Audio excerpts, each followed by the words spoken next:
Are you still untouched? The question sliced through the air, sharp and intrusive. Illyra Vance looked up sharply from her nearly empty scotch glass to find Silas DeMarco leaning against a heavy oak bar, that signature predatory smile playing on his lips. The exclusive gathering at the Villa Castelli buzzed around them with muted conversation and the clink of Venetian crystal, but his voice had pierced the noise with unnerving clarity. "Excuse me, what did you say?" She blinked at the man known throughout the region as the consigliere, certain she'd misheard. "You heard me?" Silas's smile widened, a hint of mischief, and something darker in his eyes. "Are you still untouched, Illyra Vance?" Heat rushed to her cheeks. For weeks in Palermo, for weeks working as a linguistic consultant for what she believed was a high-profile risk assessment firm, and somehow she had ended up at a private società event, surrounded by Sicily's most formidable figures, being asked the most invasive question of her life. She should have been mortified, should have walked away immediately. But something in Silas's challenging tone, combined with the slow-burning effect of the expensive scotch, made her recklessly bold. "I'm actually losing it this weekend," she stated, the words coming out careless and daring, accompanied by a smile that matched his energy. Silas's eyebrows shot up in delighted surprise. Several nearby conversations abruptly sputtered to a halt, and then the very atmosphere in the room dropped 10 degrees. Illyra felt him before she saw him. Dorian Thorne materialized beside her like a sudden, severe windstorm rolling in from the Ionian coast. All tightly controlled intensity, wrapped in a bespoke charcoal suit. His hand settled on the back of her velvet-upholstered chair, the grip so tight she heard the faintest sound of the frame protesting. "With whom?" His voice was a low, deadly rumble, nothing like the calm, carefully measured tone he used during their late-night translation reviews. The entire room had fallen silent now. Illyra's heart hammered against her ribs as she looked up at her boss, her enigmatic employer, who barely spoke to her beyond necessary instructions, who watched her with dark, unreadable eyes. Except she could read them now. The fury there was unmistakable, raw, and entirely irrational, given that he had never, ever indicated any personal interest in her whatsoever. "I was joking," she managed, her voice smaller than she intended. Silas asked a ridiculous question, and I gave a ridiculous answer. It wasn't ridiculous. Silas's amusement had completely evaporated. It was inappropriate. "My apologies, Illyra." But Dorian wasn't looking at Silas. His focus remained locked on her, his jaw clenched so tight she could see the muscle jumping beneath the skin. "You thought that was funny? Announcing something like that in a room full of men who would take it as a direct invitation? I didn't think anyone would actually care about a joke." She stood, refusing to crane her neck to meet his eyes. Even in her heels, he towered over her 5 feet 4 inches frame. "And I certainly didn't expect you to care." Something flickered across his expression, a flash of pain quickly masked. "You don't know what I care about because you never tell me anything," she continued, the words tumbling out, fueled by the alcohol and 3 weeks of absolute confusion. "You barely speak to me unless it's about work. So, forgive me if I didn't realize my hypothetical status was suddenly your concern." His hand moved from the chair to her elbow, gentle despite the intense tension radiating through him. "We need to speak privately." Dorian, an older, imposing man, approached, silver-haired and commanding a palpable air of respect. "Introduce me to your guest." Dorian's grip on her elbow tightened fractionally before he released her, instantly shifting into a posture of profound deference Illyra had never seen him use. "Don Luciano, this is Illyra Vance, the linguistic consultant I mentioned. She's been assisting with the international agreements." The Don's eyes were piercing as they assessed her. Marcus Vance's daughter. It wasn't a question, and the familiar use of her father's name sent a shock of ice through her veins. "You knew my father?" "I did. He was a good man, incredibly astute with legal analysis. He worked for our family before you were born." The Don's expression softened slightly. "I was sorry to hear of his passing. He spoke of you often in those final months, wanted to ensure you be protected if you ever chose to come to Italy." The room seemed to tilt. Illyra gripped the edge of a nearby table, trying to absorb this information. Her father had been a mild-mannered law professor, quiet and careful, who had raised her alone. He had never mentioned Palermo, never hinted at any connection to families like this. Protected from what? The question came out steadier than she felt. Old scores, old enemies, the kind of shadows that follow men who leave this life. Don Luciano glanced at Dorian. Which is why I tasked my most trusted consigliere with watching over you, ensuring your consultancy was legitimate, your housing secure, your safety guaranteed. Consigliere. The word hit her like a physical blow. Not just her employer, not just a stern man who reviewed her translations with meticulous attention. The second in command of an actual criminal organization. I need air. Ilera moved toward the terrace doors without waiting for permission. The cool evening breeze off the Tyrrhenian Sea helped clear some of the fog from her mind. She gripped the stone railing, staring out at Palermo's hillside lights reflected on the dark water. Behind her, she heard the terrace doors open and close softly. You're angry. Dorian's voice came from several feet away, giving her space. I'm confused. There's a significant difference. She didn't turn around. Was any of it real? The consultancy, the apartment near the university, the work you gave me, all was real. Your skills are genuine. Your analysis, excellent. I didn't fabricate your qualifications. He moved closer, and she felt the heat of him at her back. But yes, I arranged the opportunity. Your father asked me to watch over you if you came to Sicily. I owed him that much. Why? She finally turned to face him. What did my father do for you that created this kind of debt? Dorian was silent for a long moment, moonlight casting shadows across his angular, worn features. He looked older than his 35 years right now, weighted by things she couldn't begin to understand. He saved my life. I was 23, arrogant, thought I was untouchable, made enemies I was equipped to handle. His jaw tightened with the memory. Your father discovered they'd been siphoning funds from family accounts, building resources to move against me. He brought me proof, helped me expose them before they could strike. Several men died because of that information, and my father left immediately after. He told Don Luciano he was done with this world, that he had a daughter who deserved better than growing up in shadows. Dorian's eyes met hers. The Don let him go with full blessing. Set him up in the States with a clean slate. Your father never looked back until he was dying. The pieces were falling into place now. He contacted you then. He sent me a letter 4 months before he passed. Said you'd been accepted to a study program in Italy. Asked if I could ensure your safety during your time here. Dorian's expression softened briefly. I promised I would. I've kept that promise. By lying to me for 4 weeks. By protecting you from information that could put you in danger. The less you knew about your father's past, the safer you were. He took another step closer. That changed tonight because of what you said to Silas. Understanding dawned. People will think we're involved now, that I'm under your protection in a different way. They already suspected that. Your joke just confirmed it. Frustration bled through his controlled exterior. Do you understand what you did in there? In our world, perception is absolute. You just told a room full of ruthless men that you are available, that you are willing, that any one of them could be the one to... I was joking, she interrupted, refusing to let him finish the sentence. I didn't know the rules of whatever power game you're all playing. It's not a game. It's survival. He was close enough now that she could smell his cologne, a scent that was dark and expensive. And you just made yourself a target. Then tell me the rules. Stop treating me like I'm too fragile to handle the truth. She lifted her chin, meeting his intensity with her own. I'm not a child, Dorian. Stop protecting me from reality.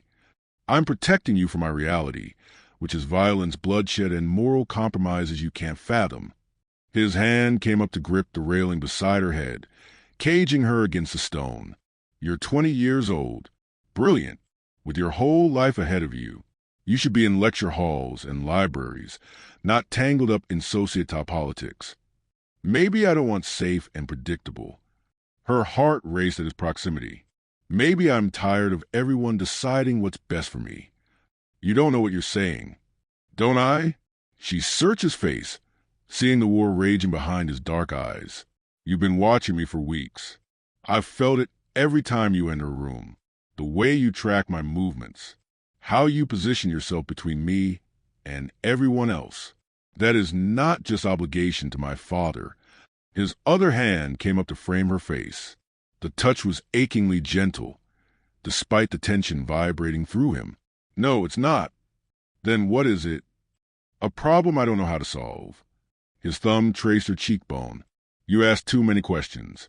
You are fearless when you should be cautious. You walk into my private office like you belong there.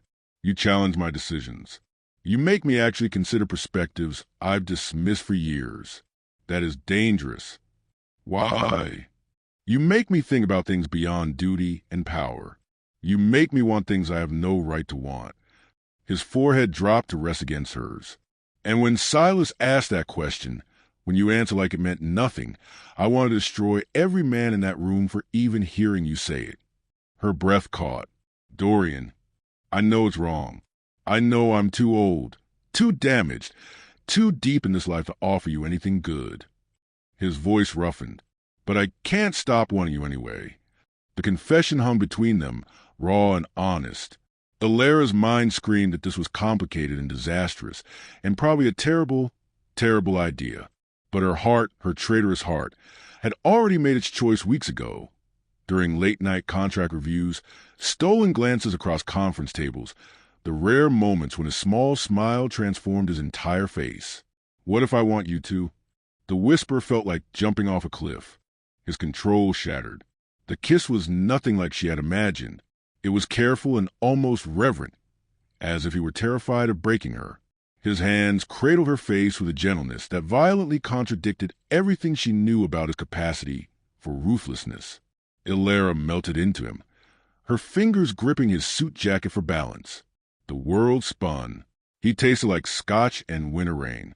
When his tongue swept against her lower lip, requesting permission, she granted it without a second thought. The kiss deepened, still controlled, but now edged with desperation. Dorian's hand slid into her hair, angling her head for better access. A small, involuntary sound escaped her throat, and she felt him tremble against her. When they finally broke apart, both breathing heavily, he didn't pull away. His hand stayed gentle on her face, his thumb stroking her cheekbones as he studied her with an intensity that made her feel seen in a way she never had before. This changes everything, he said quietly. I know there will be consequences, questions, dangers I can't fully shield you from. I'm not asking you to shield me from everything. Just don't lie to me anymore. She covered his hands with hers. Tell me the truth. Teach me the rules. Let me make informed choices. Even if those choices lead somewhere dark, even then. He kissed her again, softer this time, like sealing an unbreakable promise. When he pulled back, some of the tension had eased from his shoulders. We should go back inside. Disappearing together will only fuel unnecessary speculation. Let them speculate. But she stepped away from the railing, smoothing her dress with shaking hands. Dorian caught her wrist gently.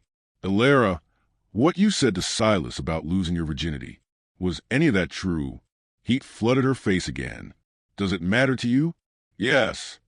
His thumb traced circles on her pulse point.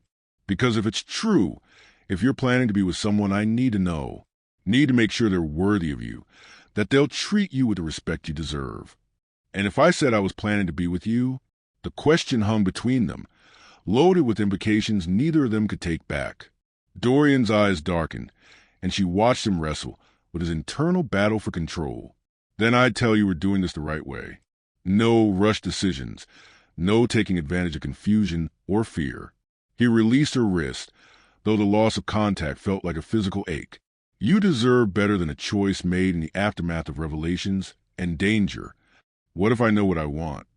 You think you do, but tomorrow in daylight, when you've had time to process everything you learned tonight, you might feel differently. He straightened his suit jacket, rebuilding the wall she had briefly seen crumble. I can wait. I've been waiting 4 weeks already. A little longer won't kill me. The profound consideration in his words made her chest tight. This man, this dangerous consigliere who commanded fear and respect, was treating her choice like something sacred. They returned to the gathering together, and the room's energy shifted the moment they appeared. Conversations paused and resumed, but Alara felt the weight of dozens of eyes tracking their movement.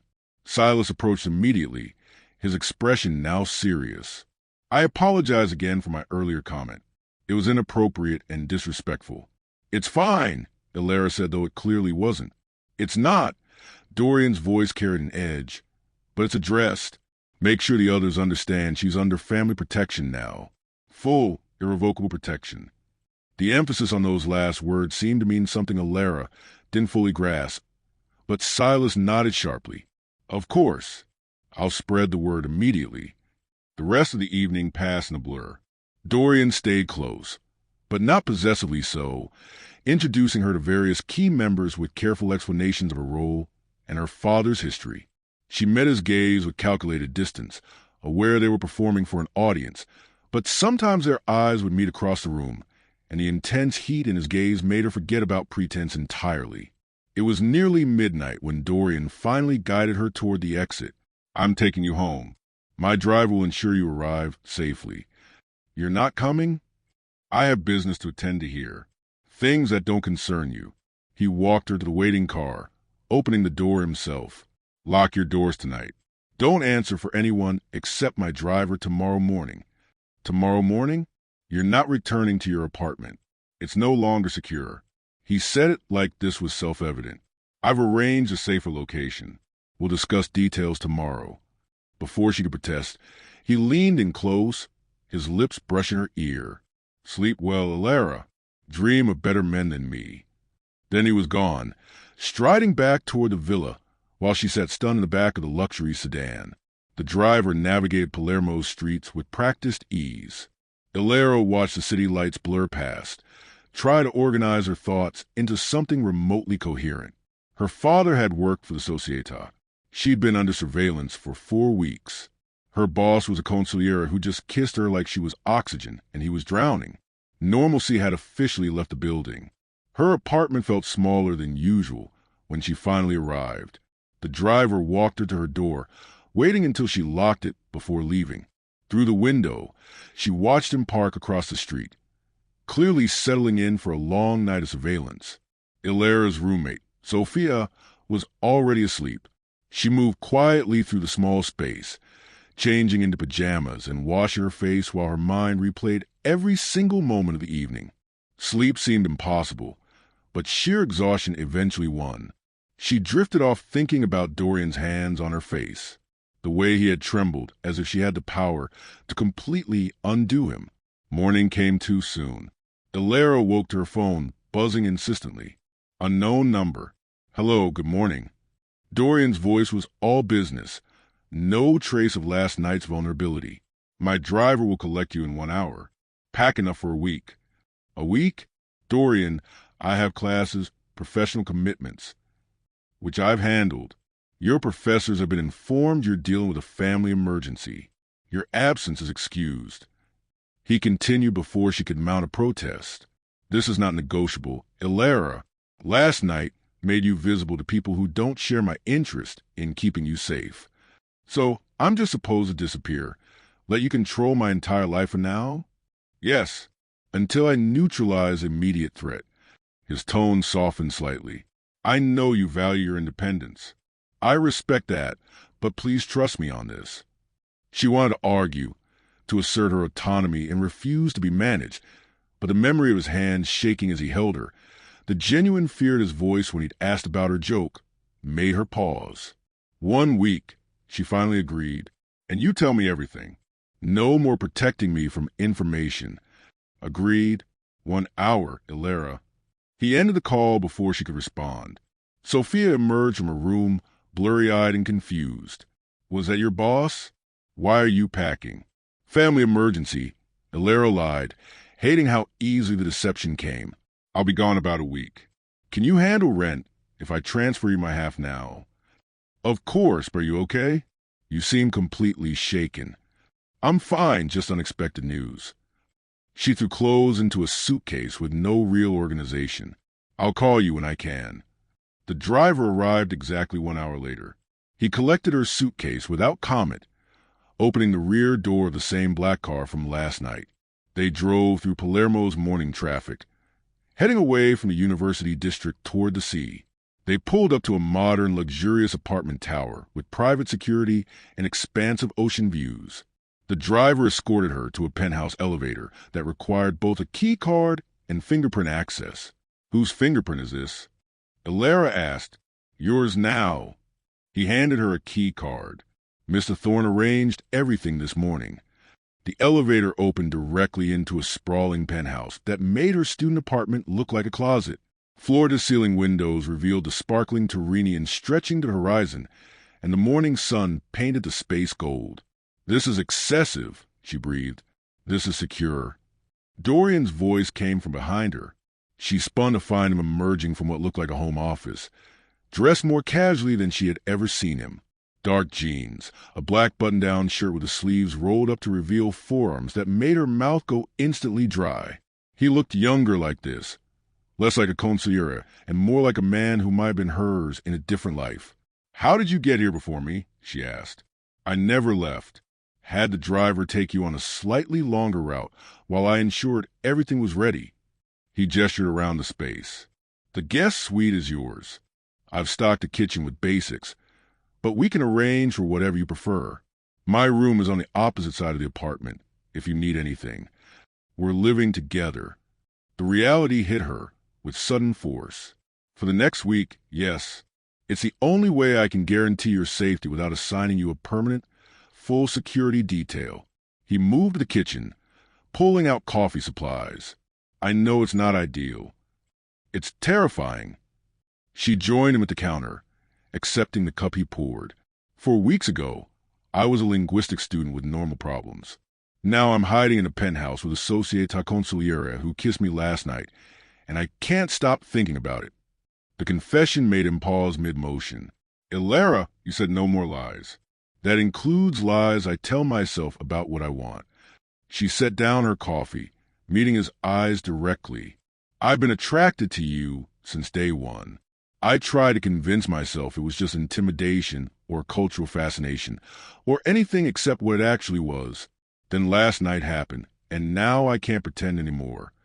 He set his own cup down carefully, as if he didn't trust his hands. "This isn't simple attraction. You understand that." "I understand it's complicated and dangerous, and probably a terrible idea." She moved around the counter, closing the distance between them. "I also understand that I've never felt this way about anyone, and walking away without exploring it would haunt me forever. I'm not a good man. The things I do, the choices I make, they're not redeemable by caring about one person." His voice was rough. "Being with me means accepting a darkness you can't unsee. Then show me. Stop protecting me from reality and let me make an informed choice." The war in his expression was visible, duty and desire battling for dominance. Finally, he reached for her, his hands gentle as always, despite the intensity burning in his eyes. "You want the truth? Here it is." He pulled her close, eliminating the space between them. "I've killed men, not in self-defense or the heat of the moment, but calculated decisions to protect family interests. I've ordered violence, sanctioned ruthless acts, made choices that keep me awake some nights, wondering if I'm beyond redemption. And yet, my father trusted you with me. Your father knew I'd protect you with my life. That's different from being worthy of you." She reached up to cup his face, feeling the rough stubble against her palm. "What if I decide you are? Then I'd spend every day trying to earn that faith." He turned his head to press a kiss to her palm. "But I need you to be certain, Elara, once we cross this line, once you're truly mine, there's no going back to normal. This world doesn't easily release its own. I don't want normal. I want real." She rose on her toes, bringing their mouths close enough to share breath. "I want you." He held himself still for one final heartbeat, giving her one last chance to retreat. Then his control shattered completely. This kiss was nothing like last night's careful exploration. It was hungry and desperate, weeks of suppressed need finally unleashed. His hand slid into her hair, angling her head for better access, while she gripped his shirt hard enough to wrinkle the expensive fabric.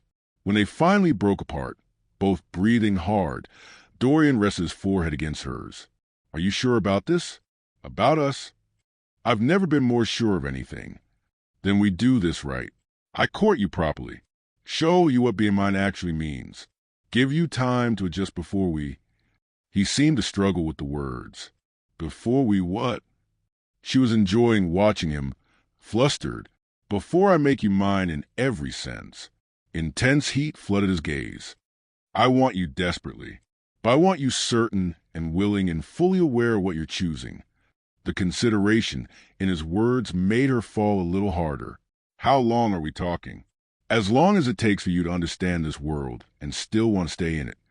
He kissed her softly. I can be patient when it truly matters. And if I don't want you to be patient? A low sound escaped him, half laugh, half groan. Then you're testing my control in ways that might actually break me. Someone cleared their throat from the elevator. They sprang apart to find Silas stepping out, his expression carefully neutral. Apologies for the interruption, but we have a situation. Dorian's demeanor shifted instantly, tenderness replaced by cold calculation. What kind of situation? The Connie family. They're asking questions about the American girl, making noise about old debts and new leverage. Silas's eyes flicked to Alara. They know who she is and what she means to us. How much do they know? Enough to be dangerous. Not enough to make direct moves yet. Silas handed over a tablet. But they're reaching out to contacts, building intelligence. Dorian studied the display, his jaw tightening with each passing second. Double security on this location. No one gets within 100 yards without explicit clearance. And arrange a meeting with their Capo regime. If they want to discuss terms, we do it properly. Are you sure that's wise? Meeting with them lends credibility to their claims. Not meeting gives them freedom to escalate. He handed back the tablet. Set it up for tomorrow night. Neutral location. Full security presence. Silas nodded and retreated toward the office, leaving them alone again. The easy intimacy from moments before had vanished, replaced by the harsh reality of the world Dorian inhabited. This is what I meant, he said quietly. My life, my choices, they create ripples that affect everyone close to me. Then teach me how to navigate them. Alara moved to his side. You promised truth and information. Start now. He studied her for a long moment, then made a decision. Come with me. He led her to the office where Silas had set up multiple monitors and files. This is a Connie family. He pulled up photos and documents. They run most of the human and drug trafficking through western Sicily. We have an uneasy truce because they stay out of our territories and we stay out of theirs. What changed? You, or rather, your connection to your father. Before Marcus Vance left the States, he also helped expose corruption in Connie operations. Several of their key people went to prison because of information he provided. And my presence here, working for your family, confirms their worst suspicions. Exactly. They're viewing you as either leverage against me or revenge against your father's memory. The weight of that settled over her. So, what do? We make it explicitly clear that you are under family protection, and any move against you is a move against the entire Thorn Syndicate. He pulled her close. They won't risk open war over old grudges, but we need to establish boundaries before someone makes a stupid decision. Is that what tomorrow's meeting is about? Yes. I will make it clear that you're not just under my protection, as a debt to your father. You are mine, personally, which means an attack on you is an attack on me specifically. Heat flooded through her at the possessive declaration, and if they don't accept those terms, then we deal with the consequences. His expression darkened. But they will.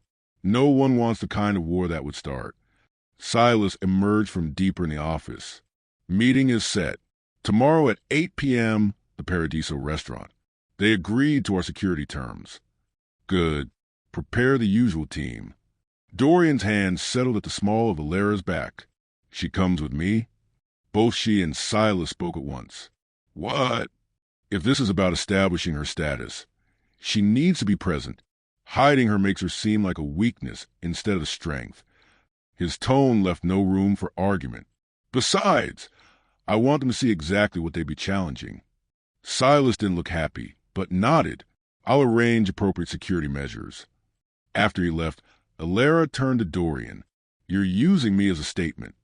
I'm showing him the truth, that you are important enough for me to break protocols, to bring you into family business, to publicly claim you in a way I've never done with anyone. He cupped her face gently. If that makes me possessive and territorial, I won't apologize for it. I'm not asking you to apologize. I'm asking you to keep me informed so I'm not walking into situations blind. Fair enough. He checked his watch. We have the rest of the day and all of tomorrow before the meeting. I'll teach you what you need to know about society etiquette, the power dynamics, how to read situations, and protect yourself verbally. A crash course in organized crime. His smile was small but genuine. Think of it as extreme cultural immersion.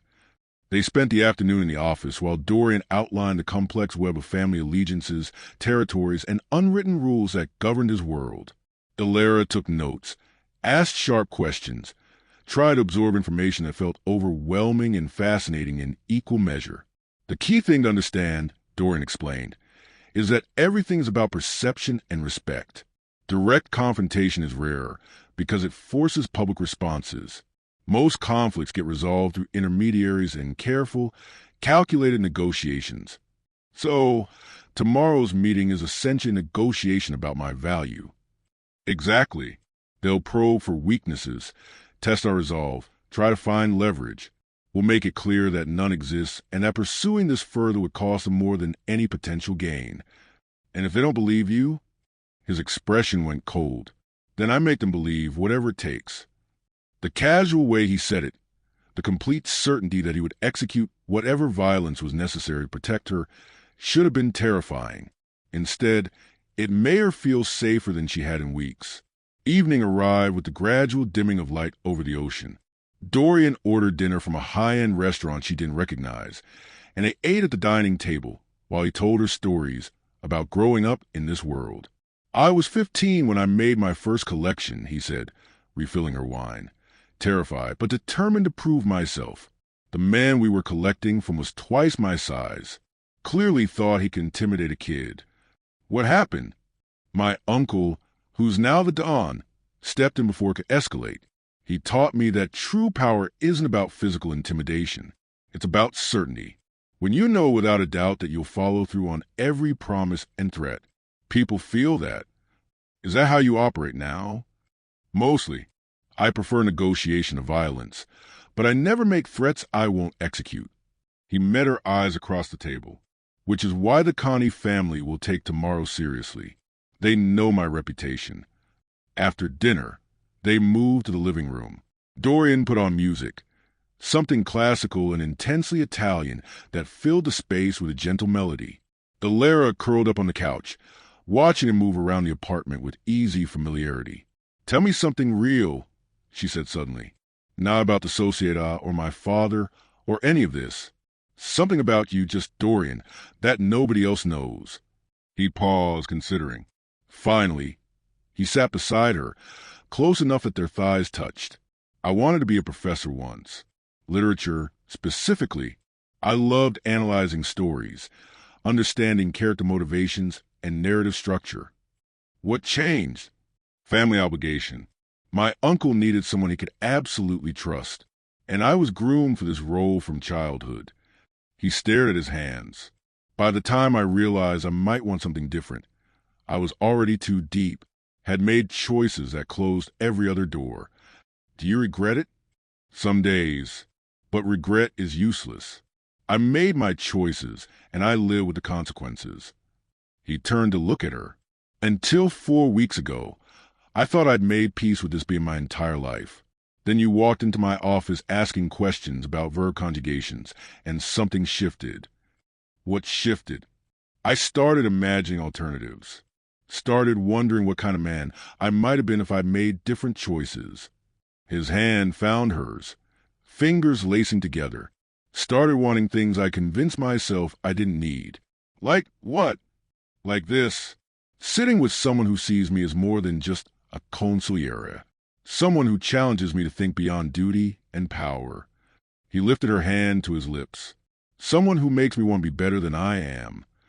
The vulnerability in his words made her chest ache. You're already better than you think. You don't know all of me yet. Then show me, not just the dangerous parts. All of it. She shifted closer. Show me the man who wanted to teach literature, who thinks about narrative structure,